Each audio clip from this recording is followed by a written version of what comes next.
We're at Washington University in St. Louis, where 10 hours from now, Donald Trump, Hillary Clinton will face off for their second debate. This, as the media are ablaze with damaging stories about each candidate that are virtually certain to surface here tonight. For Trump, it's a decade-old videotape obtained by the Washington Post that shows him engaging in vulgar talk about groping women. Those words causing a storm of criticism, even among some conservative commentators and fellow Republicans. And we'll talk to the reporter who broke the story. For Clinton, emails dumped by WikiLeaks reveal that some of what she said in those big money speeches to Wall Street firms include not just embarrassing phrases, but positions that seem to contradict her public pronouncements.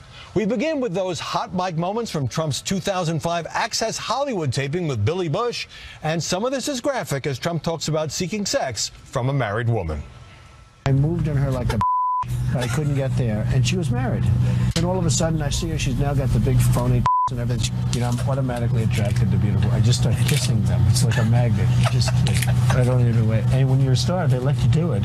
You can do anything. Whatever you want. Grab them by the I can do anything. Trump said in an initial statement that he apologized if anyone was offended, but that Bill Clinton had said far worse to him. Then came this video. I've never said I'm a perfect person, nor pretended to be someone that I'm not. I've said and done things I regret, and the words released today on this more than a decade-old video are one of them. Anyone who knows me knows these words don't reflect who I am. I said it, I was wrong, and I apologize. But many pundits describe the story as highly damaging. I honestly feel like there's a pretty good chance we don't know who the Republican candidate is for president by the end of this weekend. Will this kill his campaign? I think this could be it. Nobody's going to defend this. You can't defend. It is wrong. It is inappropriate. It is outrageous.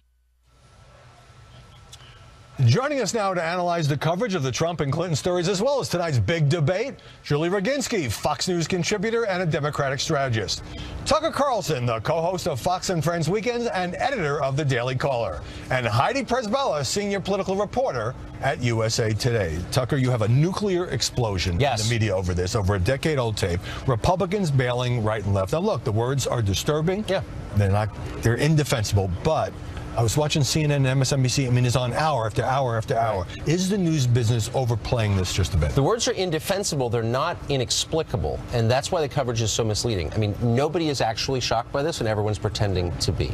So just it's not manufactured outrage? It's entirely manufactured. It's totally ersatz. This was one of the recurring guests on the Howard Stern show. This is Donald Trump. So everyone knew that Trump is capable of this. Everyone who knows Trump knows he speaks like this in real life. Maybe not to this degree, but in the ballpark. And what bothers me is two things. One, the press has no moral standing to judge anyone who talks like this, having spent 25 years in newsrooms. Like, this is not, you know what I mean? Like, spare me the pearl clutching. You've heard plenty of locker room talk. I have. But the other point I would make is it's misleading to pretend that Trump is being abandoned by the Republican leadership because they're so outraged. John McCain is not pulling his support of Trump because he's so offended. This Navy veteran is so offended by this. He just doesn't agree with Trump on the issues. He thinks being connected to Trump hurts him politically. That's legitimate. I'm not attacking it, but that's a very different thing from saying he's so morally outraged he can't possibly be associated with this guy. Julie Roginski, so Tucker is saying, hardly shocking. We've heard the old Howard Stern interviews, and so a lot of this is just whipped up from people in the media and politics who do not like Donald Trump. Well, so I agree with Tucker on almost everything. The only difference here between locker room talk that maybe Tucker was privy to, I would hope, is that Donald Trump is not just talking about the size of somebody's breasts or all these things that he's talked about in Howard Stern. He's actually talking about sexual assault. He's talking about going up to women and grabbing them by their private parts in ways that I think most people would construe as an unwanted sexual assault. And so when it comes to that, that's where the line is drawn. Listen, I agree with Tucker 100%. John McCain's not bailing because, heavens to Betsy, all of a sudden we find that Donald Trump is vulgar. We've always known he was vulgar. They're bailing because of politics. But for a lot of women, this isn't about just the locker room talk. It's actually about the fact that this locker room talk constitutes something that people are familiar with as assault. Well, let me just say, I'm not trying to minimize this in any way or defend it or anything like that or make excuses for it. I'm merely saying that it came from Donald Trump and everyone knew he was capable of this. That's the only point I'm saying. Interesting, Julie, that you used the word private parts, because the P word, which we have believed, CNN just showed the tape and showed the P word, the S word, and a whole bunch of other words. New York Times printed it. So there's an interesting question. Heidi Presbella, so even if, people are out there saying, well, this is media bias, you don't like Donald Trump, I mean, you also have the explosive reaction to this old tape. You know, Ryan Priebus and Kellyanne Conway bowing out of the Sunday shows. Mike Pence not making a trip, saying he can't defend it. Trump's wife Melania saying this was offensive, but she accepts his apology. Hugh Hewitt and Bill Bennett, conservative commentators, saying he should drop out of the race. So, in part, is the press now covering the reaction to this, even if it's an overreaction? Absolutely. Granted, Tucker is absolutely right that a lot of these Republicans who are bailing have been critical of Trump all along, but a lot of them haven't. Like Bill Bennett, who had been out there essentially speaking, talking up Trump, like Deb Fischer in the Senate. There's really only one female GOP senator who hasn't called for him to step aside, which is Joni Ernst. So I'm hard pressed, and as are all of the political commentators, to come up with any kind of a historical precedent for what we've seen over the past 48 hours, not only just in terms of the lewd comments that are also, frankly, predatory in nature, but also just in terms of what we're seeing with this civil war erupting in the Republican Party, with Republicans down the ballot now as well panicking. And it is relevant and it is significant to play this up, because this comes at a time when it appeared, according to the polls, that Trump was really consolidating the GOP base for all of the rancor that had taken place throughout the primary. Right. He was consolidating. Well, let me come back to you on this, Tucker, because a couple of Trump tweets, I'm going to rush through them really quickly. The media and the establishment want me out of this race so badly. He said he's not dropping out. He also told us the Washington Post and the Wall Street Journal. And then this new one, so many self-righteous hypocrites. My question is, you say there's a lot of hypocrisy in the news business. I would not give you an argument on that. Is there going to be a gap here between the public, which some of whom may not like this at all, and some of whom may think that this is just, Trump showing off with boys will be boys, and the pundits who are actually talking about whether he could be replaced as the Republican nominee? I mean, look, I don't think anybody likes what Trump said. It's gross. I mean, it's disgusting. On the other hand, there could be a rubber band effect where the outrage is so phony and so overdone that some people say, knock it off. I dislike you more than I'm offended by Trump. But I would just say this. Here's the dishonesty, is that the people who are opposing Trump now have real reasons to oppose him, I think. They're totally legitimate, but they're pre-existing. I mean, the same people who are abandoning him now didn't want him to be the nominee. They were the same ones 6 months ago talking about taking it away from him at the convention. They have pre-existing reasons for opposing him. And that's fine, but we should just be honest about it. Julie, let me read you some excerpts from the coverage. CNN politics editor said on the air, it's over for him. He's like some Central American dictator. Politico, no candidate has entered a debate so cloaked in disgrace. New York Times, this turned a boorish man into an outright predator. I have the impression, and also following reporters on Twitter, that there's a lot of glee in this, that a lot of people in the media who never liked Trump, who said he was never going to win the nomination, would kind of like the, quote, victory of seeing him pushed out of this race. There's two things going on, and then I'll make a personal observation. One is Trump is a complete creation of the media. The media. No, he's not. He is. I'm sorry, Howard. He got millions of Republicans votes. Will you get off that? He did, because the media rode this horse all the way to the nomination. They covered his press conferences. They never broke to go to Ted Cruz's press conferences. He gave more interviews than anyone in the history of television. Excuse me. He didn't cover wall-to-wall press conferences for Ted Cruz or Marco Rubio or Jeb Bush. They did it for Trump because his ratings were good. And the ratings were good because he would say crazy stuff and people wanted to tune in. So that's one. Two, I will say to you that reporters love nothing better than to build somebody up and tear them down. And that's the fact. And I think to some extent you have a point there. And that one I agree with you. The third observation I will make is, as a woman, very quickly, we all know this guy. It may not be a big deal to some male reporters. Every woman out there knows this kind of guy. We've all encountered this kind of guy. I don't think there's going to be a rubber band effect among women because women know this guy. We've seen him, we've experienced him, and that's what women don't want to see in their president. And Heidi, what about Billy Bush, who's now a co-host of the Today Show? He's seen playing along on this tape. He's apologized, says he's embarrassed and ashamed that he did play along. Is he going to take a hit in terms of his NBC career, or there are reports that NBC's not even planning to reprimand him?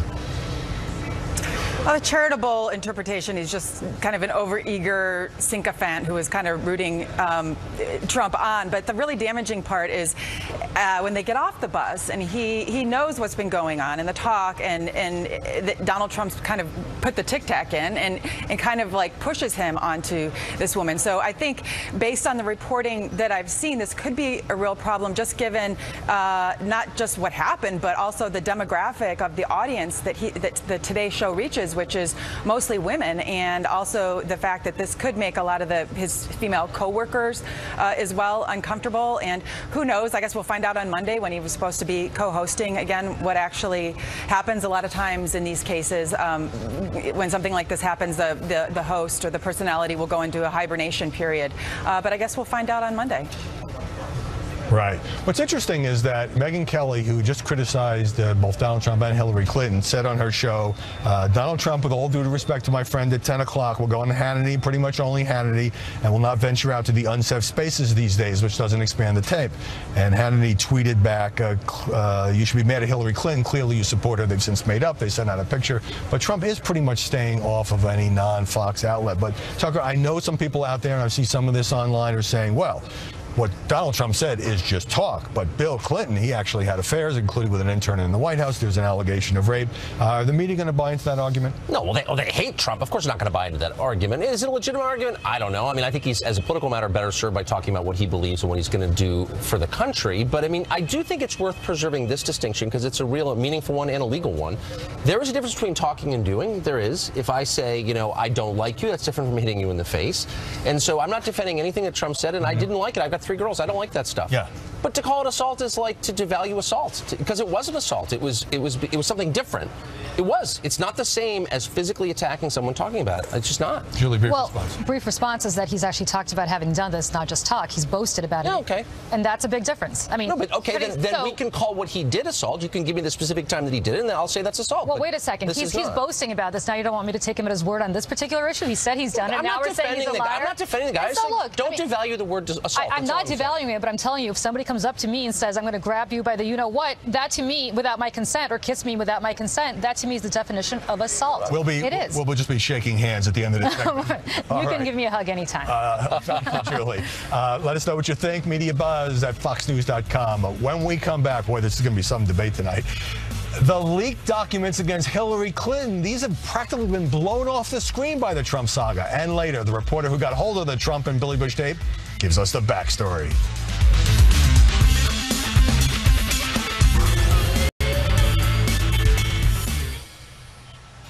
Hillary Clinton will undoubtedly face a new line of questioning at tonight's debate here in St. Louis about her highly lucrative Wall Street speeches, parts of which were made public in hacked emails obtained by WikiLeaks. While running to the left against Bernie Sanders, she had said in these speeches that she favored, quote, open trade and open borders, a stunning contradiction with her public position. She also called Sanders' supporters a bucket of losers. And despite her tough on big banks rhetoric, Clinton said this in one speech: Wall Street insiders are what is needed to fix Wall Street. Clinton's spokesman said the, quote, stolen documents could have been orchestrated by Russian officials trying to help Donald Trump, but would not say they were fake. Tucker Carlson. The media treating this also as a bombshell, or kind of just an interesting look at routine political posturing? I don't think they're treating it at all. I mean, and this goes to one of the most frustrating pieces of this whole debate, or non-debate, is the lack of attention to the actual issues, including from Trump. I mean, like, what would it mean to carry through in his trade policy? What would it mean, for example, to have open borders? I mean, what Hillary Clinton, in the last 2 weeks, we've discovered that Obamacare's basically collapsed. No one's denying it. Bill Clinton has affirmed that twice in public. Hillary Clinton is calling for extending Obamacare benefits to illegal immigrants in this country, over 10 million. And what would that mean? The media's interest in these subjects? I haven't read a single story on that. That's a big deal story. Like, where are the write-ups? Julie Roginski, quote, open borders. That's a radioactive phrase, and it seems to contradict just about everything Clinton has said on trade and immigration. Look, I am not going to defend these speeches. I haven't defended them from day one. If she was even contemplating running for president, which I think we all know she was, to go out there as soon as she left Secretary of State, to go out there and start doing these speeches was completely incomprehensible to me. And to suck up to Wall Street and to suck up to Wall Street and do all. Yes, yeah. Exactly right. She didn't need the money. She didn't need to suck up to Wall Street. She was going to get their support, and she did not need the money. Let me stress again. So I'm not defending that. Having said that, the difference here is it's sort of what you expect of politicians. It's not as salacious as the Trump tapes. And in her defense, not her defense, but in her luck, and it's really dumb luck in this case, this tape got leaked the same time as her WikiLeaks stuff got leaked. The news cycle will go up with Trump up until tonight's debate, and then starting tomorrow, the news cycle will pick up where the debate left off. This is getting lost in the news cycle. She has dodged a bullet on these speeches. And then you've set up my question to Heidi Presbella, which is, on any other day, I mean, these John Podesta emails describing the Wall Street speeches would have been the lead story everywhere. Is it simply not just that it's being overshadowed by the Trump saga, but they're not salacious, as Julie says? And is that the media standard for whether we cover something intensively? I think they're plenty interesting enough. There is a lot in there. This has been some of the most sought after information in this cycle about Hillary Clinton ever since the primaries, when Bernie was hammering her to release these speeches. But the timing, to Julie's point, the timing of it was so fortuitous for her that I literally thought it was a joke. When I saw it come across on Twitter that they were dropping WikiLeaks, I thought this is a joke. And then I realized, that it wasn't. This is essentially the campaign's own audit of some of the worst stuff that she could have said in these speeches. And I think, a lot of it has to do with the way the networks play this, because the papers did give a really full write-up, to the extent that I saw Hillary Clinton surrogates accusing the New York Times of writing a smear article. But the way the networks operate, the GOP is in crisis right now, and they don't have their surrogates out there pushing this as well, because everybody's playing defense on this Trump story. So I think it's a confluence of things, but very much it's completely due to the timing. Right. You don't have Democrats running away from Hillary Clinton over this story the way you do have many big-name Republicans, at least publicly, distancing themselves from Donald Trump. But Tucker, you could do separate stories just on Hillary Clinton saying only Wall Street insiders can fix Wall Street. This, after all, the outrage at the banks in the wake of the fiscal crisis. Or you could do 11 stories on how Billy Bush may be culpable for American sexism. I mean, the overkill on the Trump Access Hollywood story, I guess, left a shortage of journalists to write actual stories about actual policies. Look, and by the way, I don't think that the New York Times or any news organization ought to need prodding from partisans in order to cover a story. Yeah, it's either news or it's not. I mean, you make a completely fair point about the lack of surrogates, for sure. But that shouldn't affect our business. We should just be, an editor should say, well, what is this? Why don't you go write a story on it? But no one did. And for months and months, Julie, the press was very hot on the $675,000 from Goldman Sachs, to take just one example. Hillary Clinton was paid, the failure to release her speeches, the refusal. That ardor seems to have cooled in the general election. So I'm sure some critics out there are saying, sure, now you're giving Hillary Clinton the pass because she's close to winning the White House and Donald Trump's in trouble. I don't know if the ardor has cooled. I think, again, it goes back to ratings. This is why I keep saying Trump is helped by the ratings. Now he's being hurt by the ratings. He's somebody who attracts so much attention because he's so salacious. And what he says, that especially cable news, including all of us, unfortunately, are like lemmings that go with him. And it's left for other people to sit there wading through boring Wall Street speeches. It's not as sexy.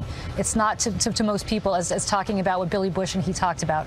He lived by the sword. He's now dying by the sword to some extent. There's also the question of WikiLeaks and the role of Russian hackers that I think really troubles me. But of course, we all now pounce on these stories. All right, Tucker Carlson, Heidi Presbella. We'll see you a bit later. Julie Roginski, thanks for joining us. Ahead, Martha McCallum on how the latest Trump and Clinton disclosures create new challenges for tonight's moderators, Anderson Cooper and Martha Raddatz.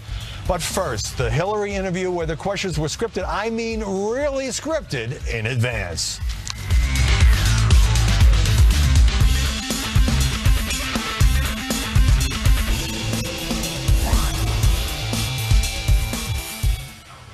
Now comes some ammunition for people who suspect that media outlets give politicians the questions in advance, which would be a huge ethical breach in any interview. In the case of Chicago television and radio host Steve Harvey and Hillary Clinton, it was true. In cringeworthy fashion, Clinton aides detailed Harvey's planned questions last February, along with proposed answers, in a memo obtained by the Washington Free Beacon. There were even pre-selected photos of Clinton as a female trailblazer to share with the audience. Let's go to the Yale Law School. Billy boy. So I met my husband in law school. According to the memo, a grandmother in the audience would seek suggestions on what to do with her grandkids, and Hillary would talk about singing Wheels on the Bus to her granddaughter Charlotte. And then this penetrating query: deep dish or thin crust pizza? Another tough one. What did Clinton learn from her last campaign? Question: how would she bridge the racial divide? Answer: Hillary has been fighting these battles for decades. Race is such a hot button issue in America these days. How would you better bridge the racial divides as you see it? Well, I want to thank you for raising it, kind of helping people to think about it. Because, look, there can be no doubt we still face systemic racism. It was all in the memo. What's the role of faith in your life and campaign? Answer, Clinton would talk about being raised a Methodist. The campaign even suggested questions for Hillary to ask women in the audience before a final Q&A on the problems in Flint, Michigan. There were TV sitcoms less scripted than this. Spokesman for Steve Harvey tried to portray this as a routine pre-interview to help the guests feel prepared, I'll say. But come on, Steve Harvey endorsed Clinton a week later. Oh, and how about this? Check out this question to Clinton at a Pennsylvania town hall meeting from 15-year-old Brennan Leach. At my school, body image is a really big issue for girls my age. I see with my own eyes the damage Donald Trump does when he talks about women and how they look. Well, the New York Times reported that Brennan had said her dad, a local politician, helped her with the question. But the paper didn't take the next step, which Mediaite did. The father, Dalen Lynch, is a Democratic state senator and big Hillary supporter. He now claims it was a spontaneous question. And here's the kicker. According to a hacked email, a producer for MSNBC host Chris Hayes wrote to the Clinton campaign last year, pitching a segment looking back at the 90s scandals faced by the Clintons, saying the show wanted to, quote, talk about this amazing, intelligent woman who probably faced more nonsense back in the day because she is a woman. Now that is amazing. Coming up, how badly did CBS's Elaine Quijano get run over in that vice presidential debate? Martha McCallum on that and more. She's on deck.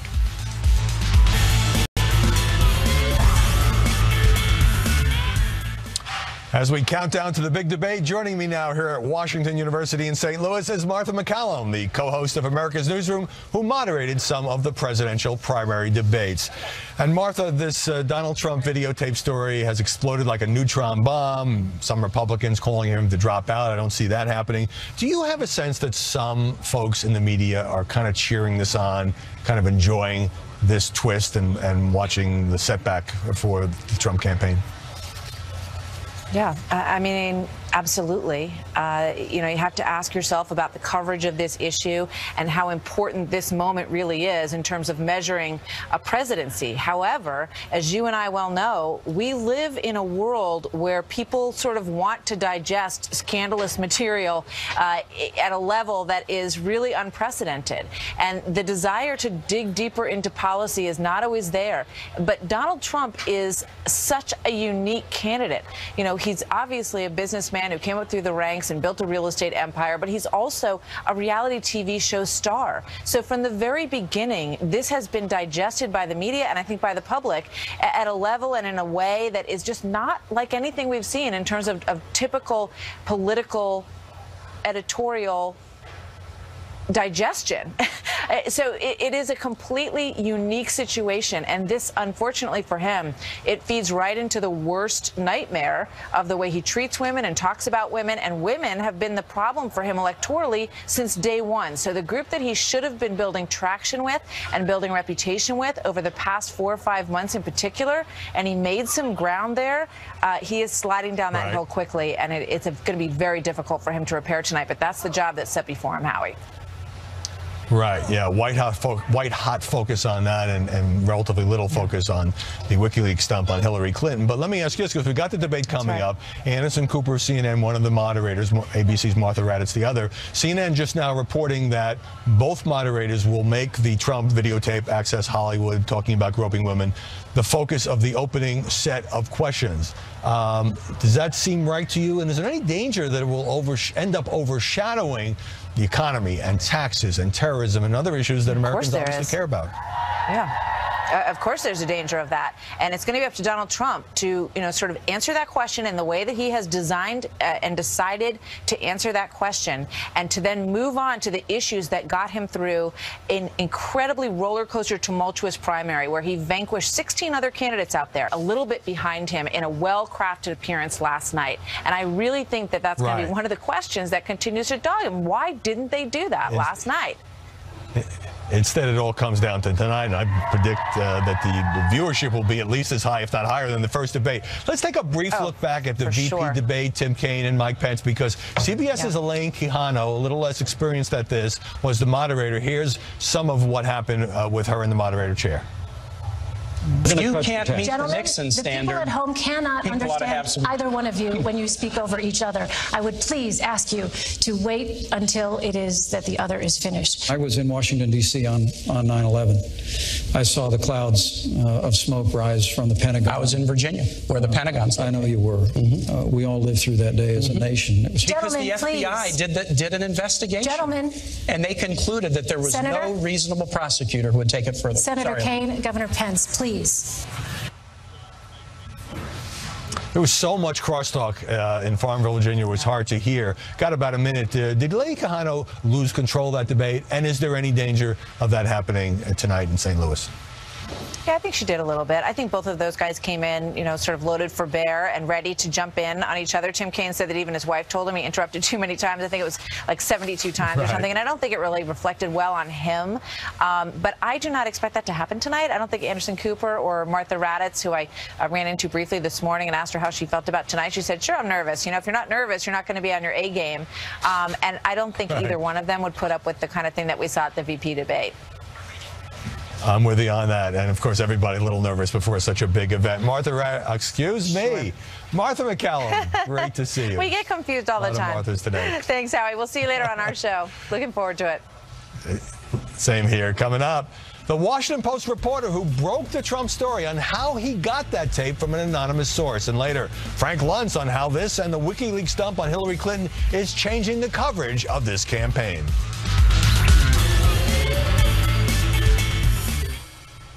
The crisis in Donald Trump's campaign was triggered by an exclusive from one newspaper reporter. And joining us now from Washington is David Fahrenthold, a reporter for the Washington Post. David, you can't reveal the unnamed source who led you to this footage of Donald Trump and Billy Bush a decade ago, of course. But is it fair to say the person wanted to damage Trump's candidacy? I can't really say anything about the source, and I don't think I really even know. So no, I can't really address that question. You're saying you don't know the source's motivation? Because sometimes newspapers try to at least describe the motivation of somebody who brings in information but doesn't want to be named. In this case, we haven't. We haven't really said anything at all about the source. So, yeah, I can't really say more than nothing. Okay. Can you even say whether somebody wanted this out quickly? Because after all, Access Hollywood had this in the archives, you know, could have dug this up anytime in the past year. And when you called Access Hollywood for comment, you had to figure, you know, you might be in a race to break this story. That's right. We knew that was the risk. I called NBC and Billy Bush's folks around noon to 1 on Friday and knew, yeah, that was the risk. You know, obviously this footage was theirs originally, so there was a risk that they would get there before us. But, you know, we had to take that risk. We wanted to call them and make sure that the tape was authentic, that there was no concern that we were being hoaxed. Any hesitation at all in disclosing what was obviously meant to be a private conversation?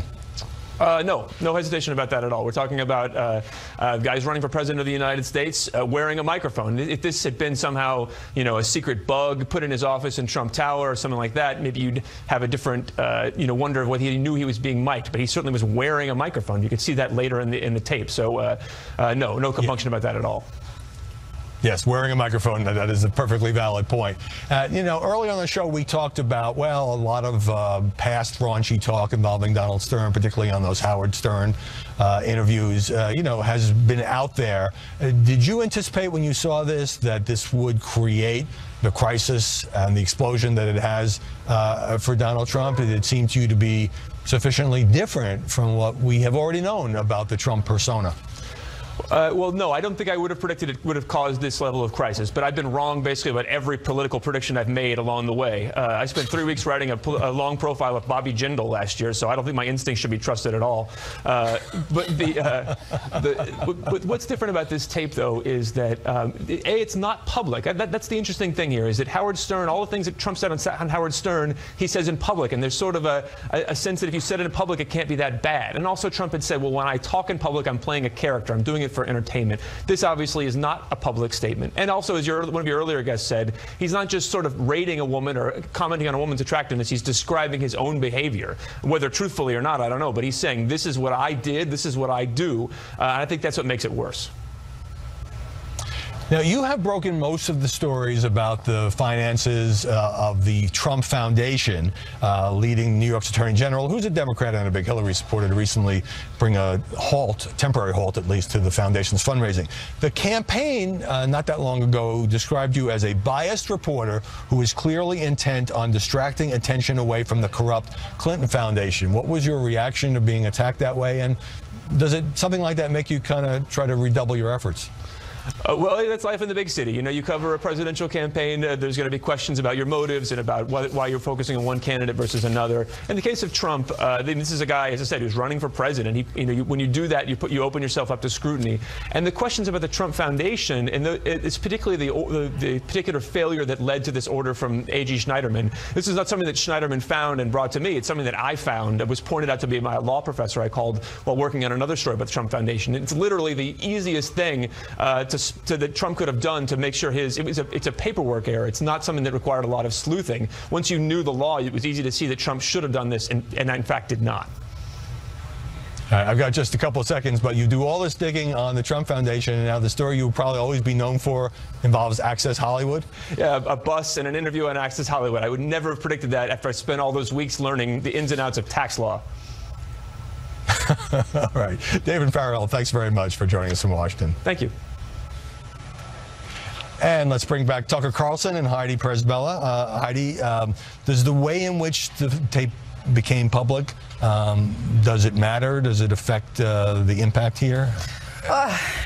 Okay. Let's say the source hated At his point, Donald I think Trump. there clearly was some media strategizing around when this was released, because it wasn't until the decision was apparently made at NBC, or that it became clear that it wouldn't be released until Monday after the debate, that someone took it upon themselves to decide that that wasn't good enough and that it should be released on Friday before the debate, to kind of set up this big forum. Yeah, I couldn't get Farrell to shed any light on that, but clearly somebody didn't want to wait till Monday, and because otherwise Access Hollywood would have reported it after the weekend.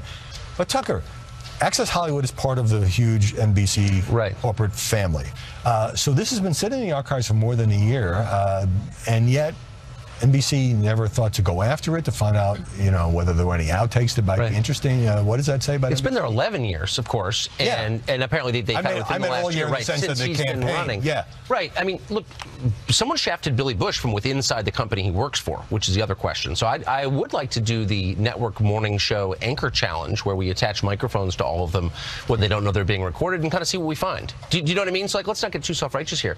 I would have run this in a second if someone sent it to me, so I'm not attacking the Washington Post for running it, of course. But there are ethical questions around it. Let's not pretend that there aren't. It's silly to pretend there aren't. He's wearing a mic, yeah, but he didn't think he was being recorded. Right. I have a mic on my iPhone. If we're sitting talking and I'm recording you and you don't know, is it, oh, you knew I had an iPhone? I mean, I'm around mics all the time, and there are moments when you think you're in a private sphere, and maybe that you misjudged it, but someone has told you you're not on camera, and so we're talking normally. Then you're on camera, you talk differently. That's legitimate. We all have different selves, the one that we project publicly, and the one we reserve for people we're speaking privately with. I mean, come on. And yet, Heidi, in a half minute that we live now in an age of hacked emails, and just all these private correspondence, comments seem to come out. It seems to be part of the terrain of running for president. Absolutely. For both candidates. And I think that's why it's shocking that this actually didn't come out until now, especially in the course of the primary. I think we were all waiting for his primary opponents to bring stuff like this out, because we all have known that the Stern tapes are there for public consumption, for instance, and now there may be more coming out. So it's really poor timing for Trump. All right. We'll see tonight. Heidi Presbella, Tucker Carlson, great to see you guys here in St. Louis. Next on Media Buzz, Frank Luntz on how the new Trump and Clinton bombshells are changing the media climate and perhaps public opinion. When it comes to the fireworks we now expect at tonight's debate here in St. Louis, we turn to someone who's studied these things quite intensively. Frank Luntz, Republican pollster and Fox News contributor. And Frank, this Donald Trump tape is very vulgar and very damaging. I don't think there's any debate about that. But does the tsunami of media stories, the endless replaying and reposting of the tape, does that amplify the impact on Donald Trump? It does, but this is what everyone is talking about, that if you take a look at Twitter, if you look at Facebook, Google, Instagram. Everyone is talking about this presidential campaign. It's the most talked about campaign that I've been around since 1992. And what makes this one significant is that even people who don't care about politics, who would normally turn this stuff off with just 1 month to go, they're all paying attention. There's a reason why that first presidential debate was record-setting. There's a reason why this morning, Sunday morning, you can wake up at 7 a.m. and it is filled with this conversation. It's because people want to know what Donald Trump is going to say next. So it would be a mistake, therefore, to look at this purely in terms of political analysis. I mean, I had my questions here to ask you, does this affect him more with women or with all voters? What you're saying is this is a cultural event.